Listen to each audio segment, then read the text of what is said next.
S อนุน้อยนานาอนุน้อยนานา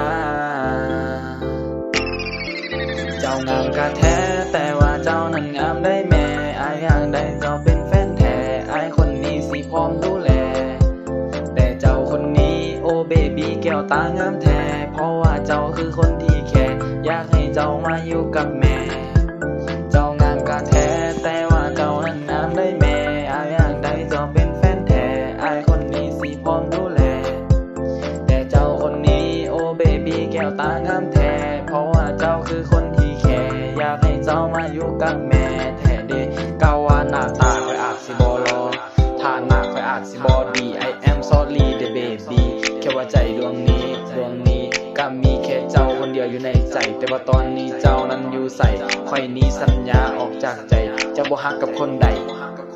เจ้างามกะแท้แต่ว่าเจ้านั้นงามได้แม่อายอยากได้เจ้าเป็นแฟนแท้อายคนนี้สิพร้อมดูแล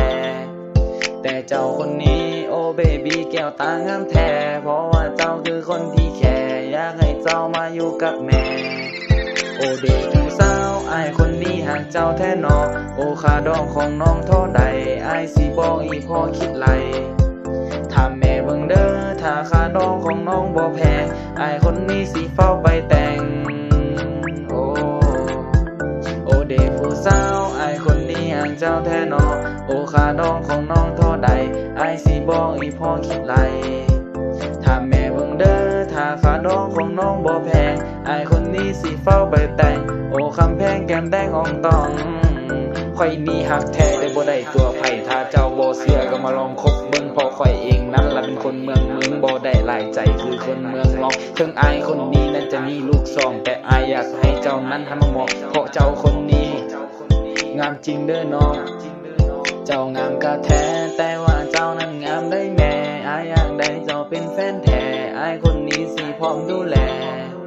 แต่เจ้าคนนี้โอ้เบบี้แก้วตางามแท้เพราะว่าเจ้าคือคนที่แค่อยากให้เจ้ามาอยู่กับแม่แท้เด็กโอเด็กผู้สาวอายคนนี้หากเจ้าแท้นอโอค่าดองของน้องเท่าใด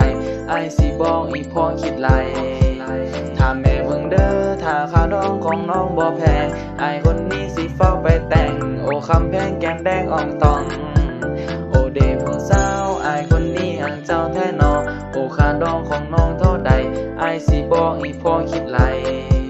ถ้าแม่เบิ่งเด้อถ้าค่าดองของน้องบ่แพงอายคนนี้สิเฝ้าไปแต่งโอคำแพงแก้มแดงอ่องตอง